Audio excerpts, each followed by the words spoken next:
Alright, boys. Count time. Count time. Nobody in here. Where'd all the inmates go?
This area also served as the visiting room when guests would come to see the inmates.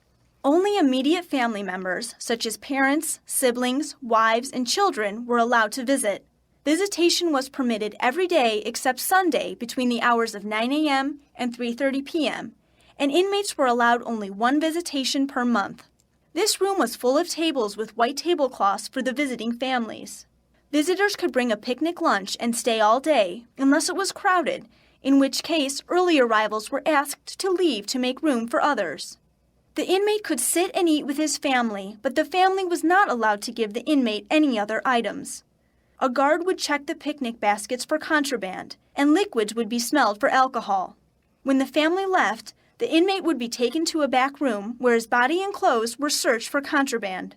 If anything was found, he would lose his visitation privileges for 90 days.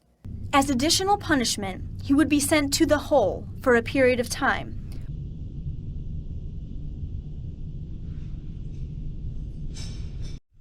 So I was saying, maybe they might dig a 10-foot hole.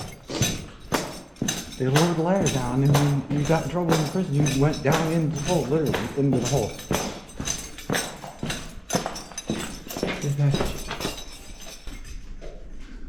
I bet you I know this, right? This is where it was.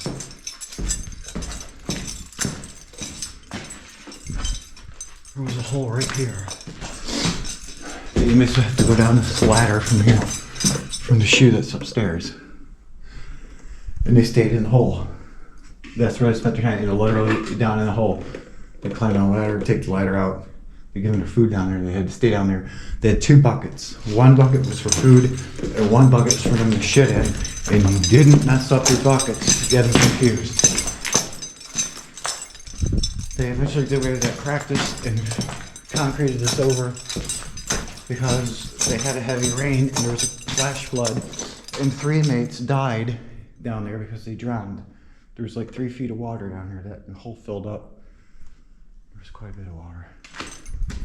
So that's the story of the down there.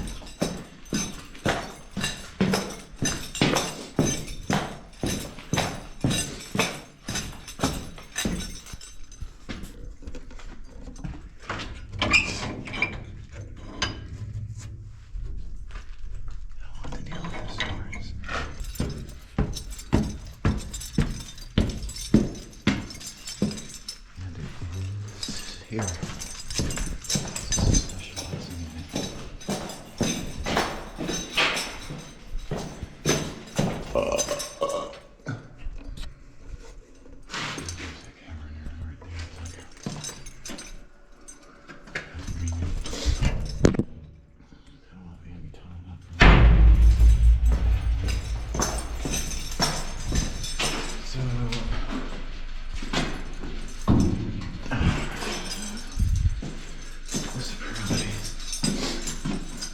shower. How often I look at the shower. This is a little shit. Oh yeah, sleep awfully close to the ground. Bitch, I know that's right. This is really around here. They're like hand electric cages. What's this fucking guy? Bitch, no, that's right. Oh, there's a food slot. Solitary was used within the prison system as a further form of punishment for inmates who did not respond to regular incarceration. In the earlier years, inmates held in solitary confinement were placed in one-person cells, either in total darkness or in constant light 24 hours per day. Time spent in solitary confinement was dead time and did not count as time served. This area changed over the years, along with ideas on appropriate discipline. The steel doors you see were new in the 1970s. There are 2 floors of detention cells, and most are the standard barred cells with doors similar to those in the East Cell Block.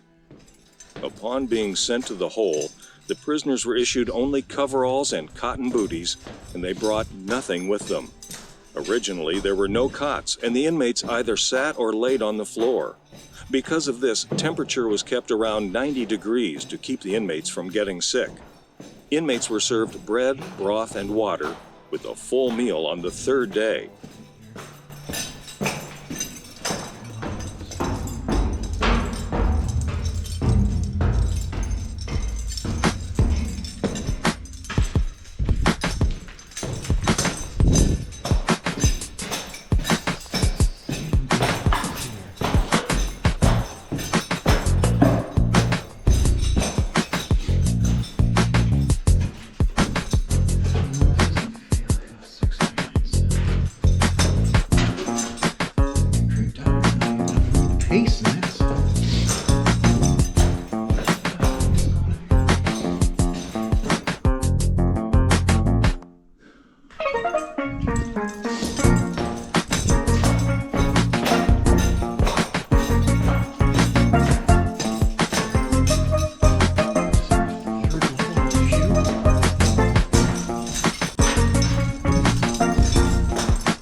These rooms served as the living quarters for the reformatory's warden and his family.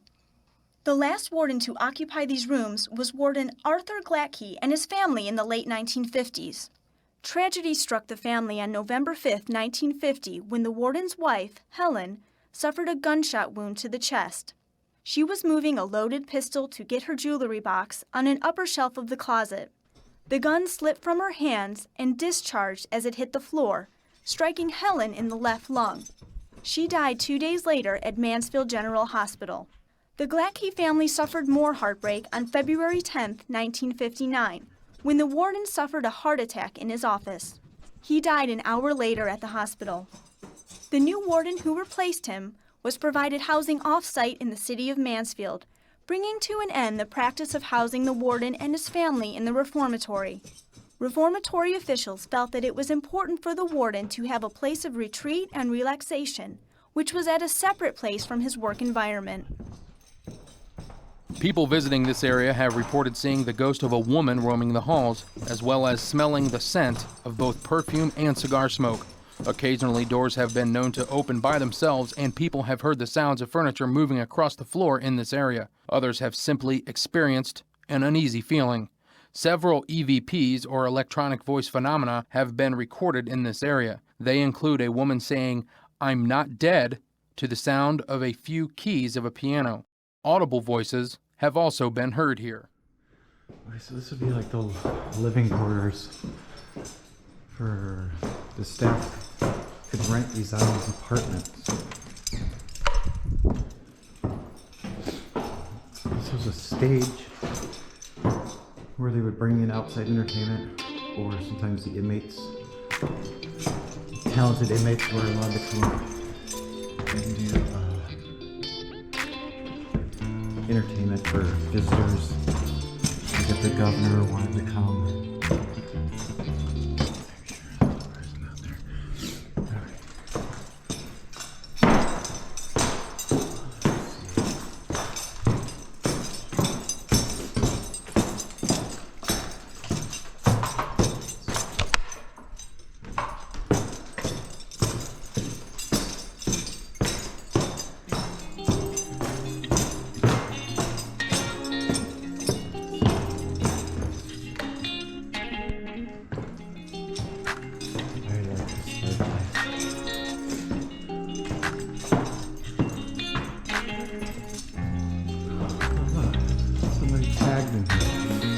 Add that to my other channel.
Elevator.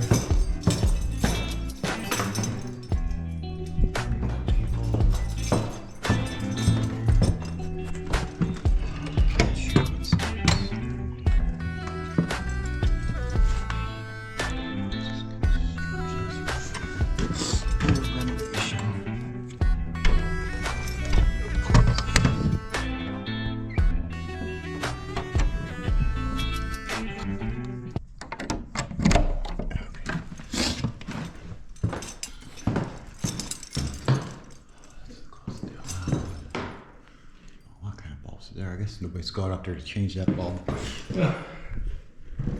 Nice. I got a nosy.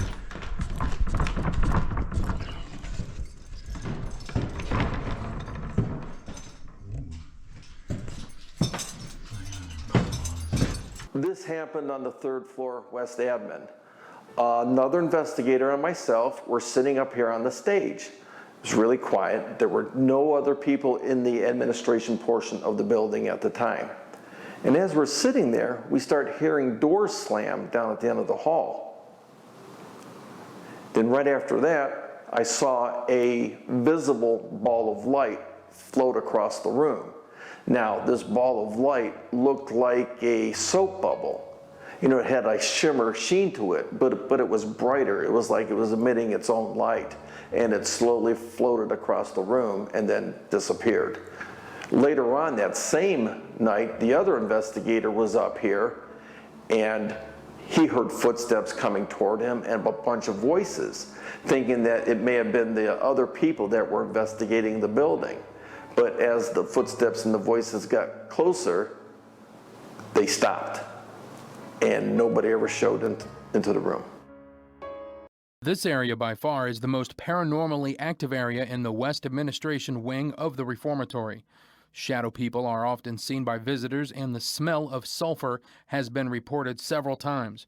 There is a well-known author in the paranormal who often visits the reformatory just to sit on the stage here to observe this activity. Many people, including a television production crew in 2010, have reported the sound of footsteps following them on this floor. When investigated, the footsteps abruptly sound as if they are walking away. 2 incredible EVPs, or electronic voice phenomena, have been caught in this area. 2 different groups in 2 different years caught the same voice repeating the same phrase, "Get me out of here."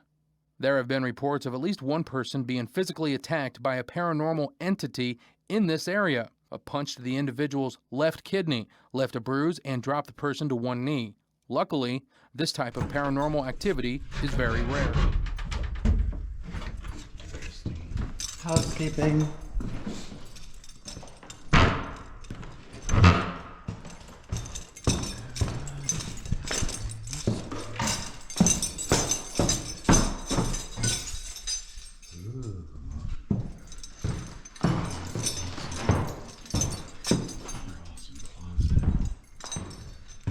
This is a cool little apartment. Little fireplace.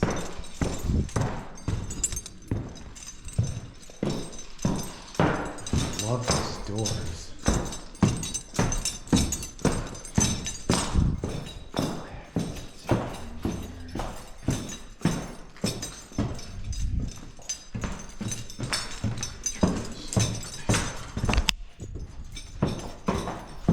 Notice the X on the floor just before you entered this area. The building is so symmetrical that the X is always visible as long as there is light coming in the windows of the 4 rooms adjoining the hallway. Many have said that this X is one of the mysterious elements of the reformatory. For them, it is one more indicator of the unnatural phenomena that occurs on this site.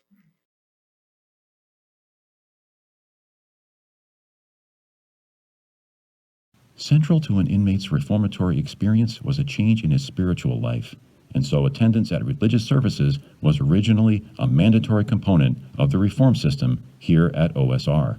The chapel was originally non-denominational and was able to seat all 1,900 inmates, regardless of their religious beliefs or affiliations, for mandatory Saturday night services.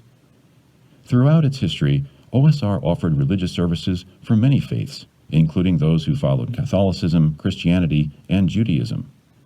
Inmates also had access to Bibles, prayer books, and other religious literature. The library also gave them access to additional devotional content.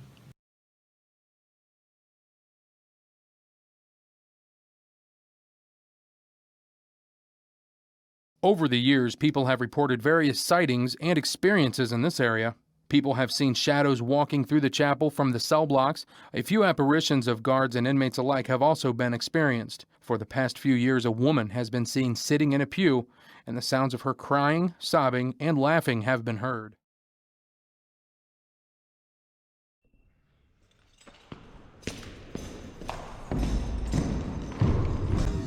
Do you see the light?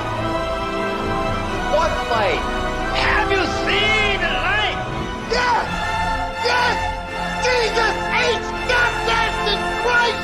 I have seen the light!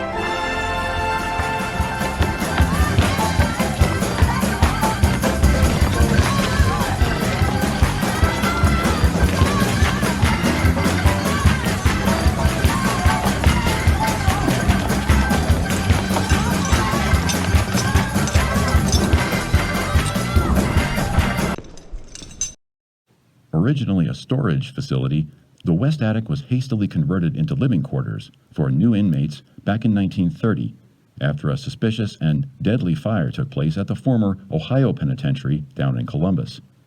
The flames killed hundreds of inmates that night and had so badly damaged the cell blocks there that several hundred survivors had no place to serve out their sentences. So the state decided to send a few hundred survivors here to OSR. Murderers, lifers, men on death row awaiting a date with the electric chair. When they arrived here, those inmates' clothes smelled of smoke from that fire. Some people report that they can still detect a smoky scent inside the west attic. When those brutal convicts mingled with OSR's first-time offenders, it was a bad mix. It led to a steep and rapid decline in behavior and morale.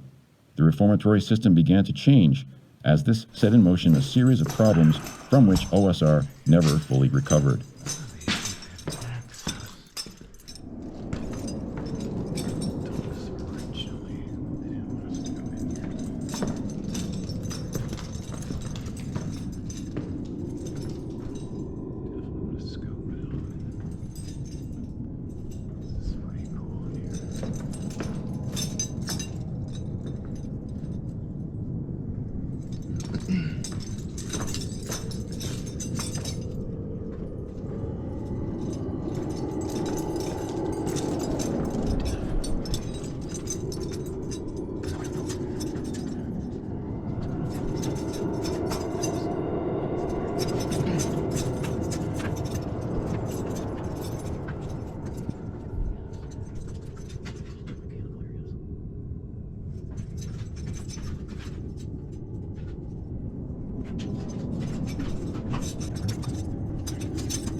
Housekeeping.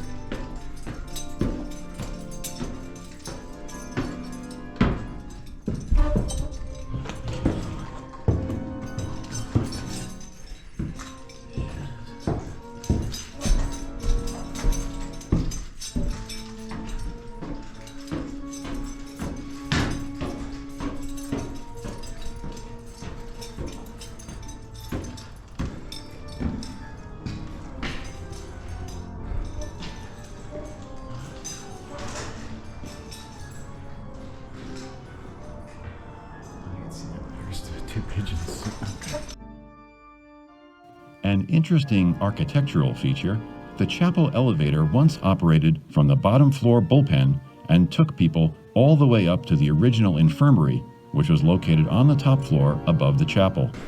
The elevator made a stop in the chapel balcony. Look at the elevator shaft. You can still see the balcony elevator door. Inmates and guards requiring medical attention would take the elevator up to the infirmary and get the hospital care they needed. However, if the elevator broke down, the only other route to the hospital was up the narrow and steep stairway you passed on the way into the chapel. Imagine carrying a man on a stretcher up that staircase. Later, the hospital was moved to a different and more easily accessible location at the far end of East Cell Block.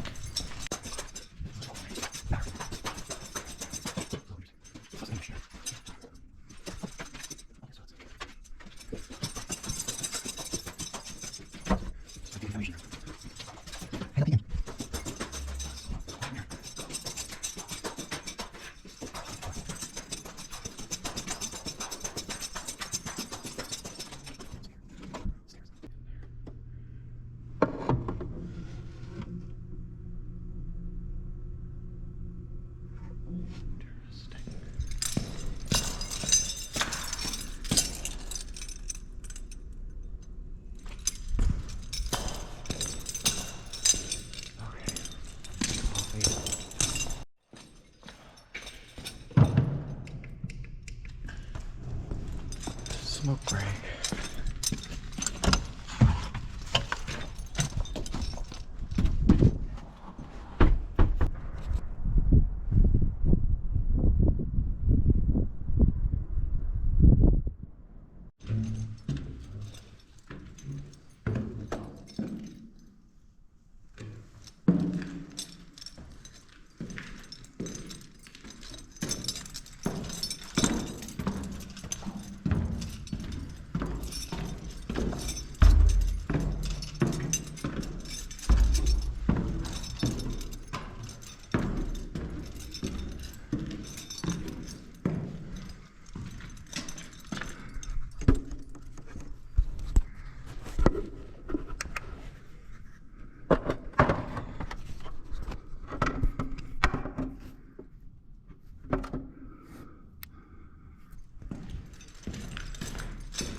The east cell block is 6 tiers high and constructed completely of steel. It is listed in the Guinness Book of World Records as the world's largest freestanding steel cell block, meaning that it's not connected to any outside wall. Each of the floors in the east cell block has 100 cells. 6 floors makes a total of 600 cells. Each cell measures 7 by 9 feet and held 2 men for a combined total of 1,200 men in the east cell block. At the center of each tier is a door that opens to the alley. The alley contains all of the utilities for the cells. Sometimes prisoners misbehaved and flooded their cells. Guards could go through the alley and shut off the water. At times, the guards would go in the alley and listen to prisoners' conversations through the vents in the cells to see if they were up to something. Once each shift, a guard was required to walk the length of the alleys down narrow catwalks. It's said that the vent at the back of the cell was like a local telephone exchange. If you stood on the toilet and cupped your hands over the vent, you could talk with someone several cells away. However, it was a party line, and there was a lot of interference. You're free to walk around the entire east cell block and explore many of the cells. At the far end of the cell block on the ground floor is the shower room. The catwalks that stretch from the back of this cell block to the rear wall enabled guards to gain access to the watchtower that you see on the back corner of this building.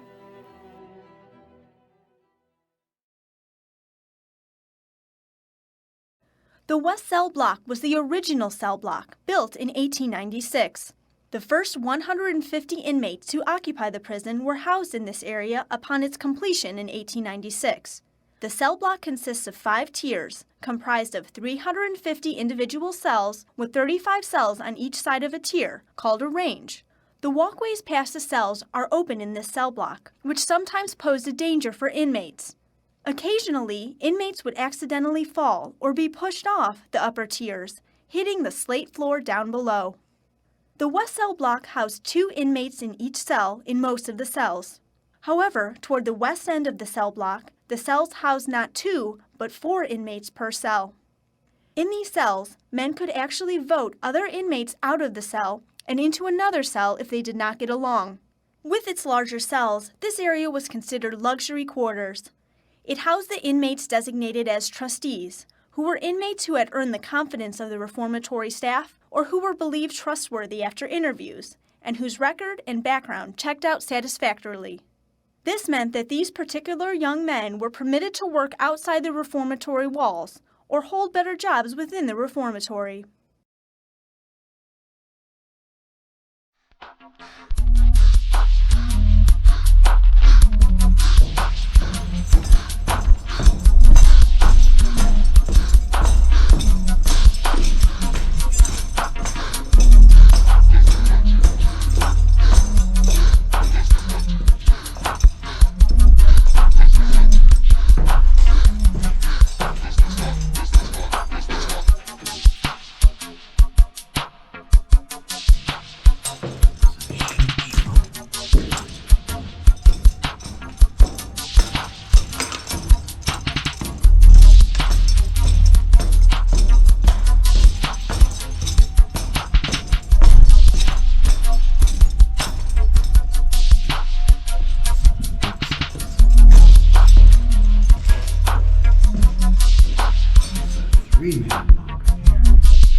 Okay.